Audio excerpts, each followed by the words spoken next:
تو مرے ہوئے باپ کا انگوٹھا لگوانے والے واقعے کا ذکر ضرور کرتے ہیں. موید حرامزادہ وہ آپ کو پتا ہے جیسے ٹیکنیکل طریقے سے کھیلتا رہا, گیمیں کھیلتا رہا پاکستان کے خلاف. اب وہ سیدھا جس کو کہتا ہے بلی تھیرے سے باہر انڈیا کو کیا ریکویسٹ کر رہا ہے, اس کی ریکویسٹ انڈیا سے کرتے ہیں, وہ بھی سن لیں. میری جو ریکویسٹ اور اپیل ہوگی ہندوستان کی منسٹری آف ایکسٹرنل افیئر سے اور مودی سرکار سے کہ آپ پاکستان کے اندر ایک انلیگل, غیر قانونی, ان کانسٹیٹیوشنل, چوری کی, ملٹری اسٹیبلشمنٹ کی بنائی ہوئی حکومت کے ساتھ آپ ڈیل نہ کریں ٹورڈز فیوچر, بیکاز یہ ڈیل بڑی پرابلمٹک ہوگی. یہ کشمیر کا جو مسئلہ تھا پچھلے 75 سال کا, یہ اس سے زیادہ گندی ڈیل ہوگی, اس سے زیادہ پرابلمٹک. میرے دوستوں یہ سارے اپنے کلپ دیکھے, جتنے آپ نے کلپ دیکھے, جیسے وہ IMF کے باہر جا کے دنا دینا, انڈیا کو خط لکھنا, IMF کو خط لکھنے, یہ ہمارے فوجیوں کو فوجی شہید کرنا, ہمارے اندرونی حملے, بیرونی حملے, مسجد نبی والا حملہ, یہ جتنی چیزیں ہیں, یہ جھوٹ بولنے, جھوٹے پروپیگنڈے کرنے, ٹرولنگ کرنی, فوج کے خلاف بھونکنا, یہ ساری پیچھے مسئلے کی ایک ہی کڑی ہے, ایک ہی اس کے پیچھے طاقت ہے. لیکن اب مسئلہ یہ ہے کہ مجھے بے شک پھانسی لگا دے, میں ایک کوشچن میرے پاس, یہ سب کچھ کرنے والے جو ملک کو تباہ کر کے اور ابھی تک تباہی کا سامان پیدا کر رہے ہیں اور عملی طور پہ کر رہے ہیں, ان کو لانے والا کون تھا؟ کوشچن ہے سمپل سا, ان کو یہاں تک پہنچا رہا. پاکستان میں تو چڑیا پر نہیں مار سکتی, عدالتیں فیصلے نہیں کر سکتی, کوئی بندہ بول نہیں سکتا. اگر کوئی بندہ صرف اتنی بات کہہ دینا کہ آپ کو حساب دینا پڑے گا, اس کو نیست و نبود کر دیا جاتا ہے. کوئی بندہ صرف نعرہ کو لگا دینا, سیاست میں ایک نعرے کے طور پہ کوئی بات کر دے تو اس کو مائنس کر دیا جاتا ہے, جو مرضی کر لے اس کو مائنس ہونا پڑتا ہے. تو پھر یہاں تک یہ کیسے پہنچے؟ چلو تب تو پہنچ گئے, جب یہ ننگے ہو گئے, انہوں نے حملے تک کر دیے, اس کے بعد ان کو پروٹیکشن کیسے مل رہی ہے, عدالتیں کیسے پروٹیکشن دے رہی ہیں.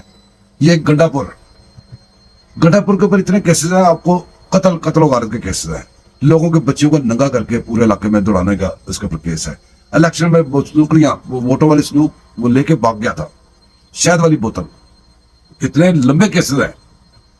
اس کو پروٹیکشن کون دیتا رہا ہے؟ یہ چھوڑیوں میں کیسے رہتا رہا ہے؟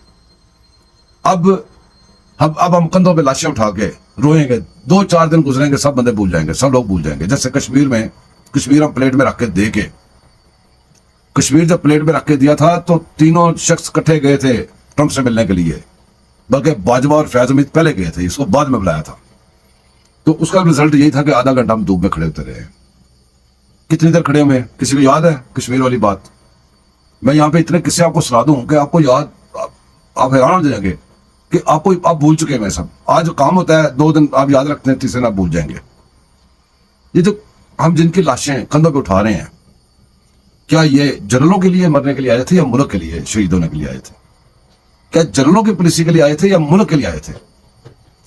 وہ جو جنرل تھے جو ہمیں اس آگ میں جھونک گئے ہیں, وہ جو جنرل جب افغانستان سے امریکہ گیا تھا تو وہاں جا کے چائے کی پیالی پی رہا تھا, وہ جو ان کو لے کے آیا تھا دعوت دے کے اپنا نیٹ ورک بنانے کے لیے, وہ جو جنرل جن کی سب چیزیں سامنے پڑی ہیں. مسئلہ یہ ان کی آواز اٹھائے تو اس کے سارے دشمن دیتے ہو, ان کو سزائیں کس نے دینی ہے؟ وہ کیوں ان کے اوپر کیسز کیوں نہیں چلے؟ جب اگر 9 مئی انہوں نے کیا تھا, انہوں نے جب پارلیمنٹ پہ پہلے حملہ کیا تھا, پولیس والوں کو مارا تھا ڈنڈے کیل لگا کے, جب انہوں نے پتہ نہیں کیا کچھ کیا تھا, ان کو سزائیں کیوں نہیں تھی؟ اس کا مطلب ہے کہ وہ ایک پیج ہے, اور یہ پھر جو شہداء میں یہ ایک پیج نے شہید کی ہیں. اب مجھے دوسرا سوال کا جواب دیں. یہ موید حرامزادہ, یہ جو دوسرا گل ہے, یہ ادھر بیٹھ کے دھرنا نہیں دے رہے, یہ بکواس نہیں کر رہے. وہ ججز جنہوں نے ان کو نکالا ہے, وہ جنرل جنہوں نے ججز کو بولا ان کو جانے دیں, وہ بول رہے ہیں. یہ ساری ذمہ داری ان کی ہے, ان کے اوپر پڑتی ہے. جنہوں نے ان کو کلین چٹ دی, ان کو ملک سے باہر جانے کی اجازت دی, وہ لوگ بول رہے ہیں. ورنہ ان کی کیا اوقات تھی؟ وہ اس کو تو سانس نہیں نکل رہی تھی گل کی, وہ تو آکسیجن کے بغیر سانس نہیں لے رہا تھا. اور وہ جو موید حرامزادہ ہے, اس کی کیا ضرورت؟ اس ملک کے اندر بیٹھ کے لوگوں نے IMF کو خط لکھے کہ بھی قرضہ نہ دینا. وہ جو شوکت ترین ہے, شوکت ترین کیا اس کا نام ہے, جو وزیر خزانہ تھا ان کا, کیا ہوا جی؟ وہ ادھر ہی پھر رہا ہے. یہ کن کے لوگ ہیں؟ ان کو سزائیں اگر نہیں ہو سکتی تو پھر یہ ٹکوسلے نہ کریں. ہمارے شہداء کی لاشیں اٹھا کے کندھوں پہ دراسے ان کو نہ دیں. کیوں؟ کہ آپ ہی تو سارا کروا رہے ہو, آپ ہی تو مین اس کے وہ مداری ہو, آپ نے تو تماشا لگایا ہوا ہے, آپ ہی کا آپ نے بے نوئی بنا کے اس کو رکھا ہوا ہے اندر جیل میں ابھی تک. عمران خان جو مین بندہ جو سب کو کروانے والا ہے, جو کھڑا ہو کے آپ کو کہتا رہا ہے کہ اگر فوجی آ کے مجھے اریسٹ کریں گے, جی ایچ کیوں نہیں جائیں گے تو کدھر جائیں گے, جو آپ کو کہتا رہا ہے کہ اگر مجھے دوبارہ اریسٹ کریں گے اس سے زیادہ ہوگا, تو اس کو بے نوئی بنا کے کیوں رکھا ہوا ہے, کس چکر میں, کیا مسئلہ ہے, کون سی رکاوٹ ہے؟ اس کا مطلب آپ خود کروانے ہیں. تو پھر اگر خود کروانے ہیں تو ہمارے جو چھوٹے بیچارے فوجی ہیں ان کو معافی دے دو, ان کو کہہ دو یار کہیں دفعہ جاؤ, آپ بھی کہیں جلد کر جاؤ, پھر بات کریں گے تو پھر آپ شور کرو گے. جو جب یہی بات وہ دوسری سائڈ سے کرتے ہیں تو آپ برداشت کر لیتے ہو, ہم جب سیدھی سائڈ سے بات کرتے ہیں تو آپ کو برداشت بھی نہیں ہوتا. بہرحال میرے پاس کہنے کے لیے بہت کچھ ہے, بہت کچھ کہنے کے لیے, پر میں کیا کروں, مجھے اپنے ملک کا خیال ہے, آپ کا خیال نہیں. آپ کے لیے میرے دل میں اتنی بھی عزت نہیں رہ گئی, کیونکہ یہ سارا یہ جتنا میلہ سجا ہوا ہے, جو کچھ ہو رہا ہے ملک کے ساتھ, یہ آپ لوگ کروا رہے ہو. ورنہ اتنی سی بات کر کے بندہ ادھر جا ہی نہیں سکتا, کسی گیم میں نہیں رہ سکتا, کچھ بھی نہیں کر سکتا. جو کرپشن کی چیز لے کے چل پڑتے ہیں ہم, جہاں پہ آپ کی وردی آتی ہے وہ رک جاتا ہے, قتل کی انویسٹیگیشن لے کے چل پڑو, وردی آتی رک جاتا ہے. کوئی کمیٹی بنا دو, وہ چلتی ہے, جب آپ کی وردی آتی رک جاتا ہے. تو پھر چاہتے کیا آپ کو, کیا کرنا ہے ہمارے ساتھ؟ گالیاں وہ آپ کو رات دن نکالتے ہیں. جب آپ کو گالیاں نکال رہے تھے وہ آپ کو نہیں نکال رہے تھے, وہ ہماری وردیوں کو نکال رہے ہوتے ہیں. آپ تو بے شرم ہو چکے ہو, آپ کو تو شرم ہی کو نہیں آ رہی, ہمیں آ رہی شرم.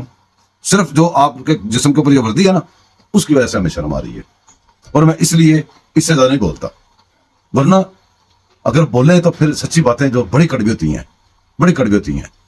ہمارے ملک پہ رحم کر دیں. یہ کے پی کے آپ نے دیا, سب کے سامنے دیا ہے. کس کو دیا ہے؟ یہ آپ نے ان کو نہیں دیا, یہ بھی اور ٹی ٹی پی ایک ہی چیز ہے, وہ ان کا حصہ ہے. آپ نے خود حصہ بنایا. آپ کے جنرل فیض میں جا کے چائے کی پیالی پی کے ان کو لے کے آیا تھا یہاں پہ, وہ بنا کے کیا ہوگا سب کے سامنے, فوٹو میں پڑی ہوئی ہیں. یہ آپ ذمہ دار ہیں. بس کر دیں, بس کر دیں. دوستوں میں تھوڑا مشکل ہو رہا تھا, معافی چاہتا ہوں. دعا میں یاد رکھیے گا, ملیں گے کسی گپ شپ میں. تو میرے چینل کو سبسکرائب کیجیے گا, لائک کیجیے گا, شیئر کیجیے گا. اللہ حافظ.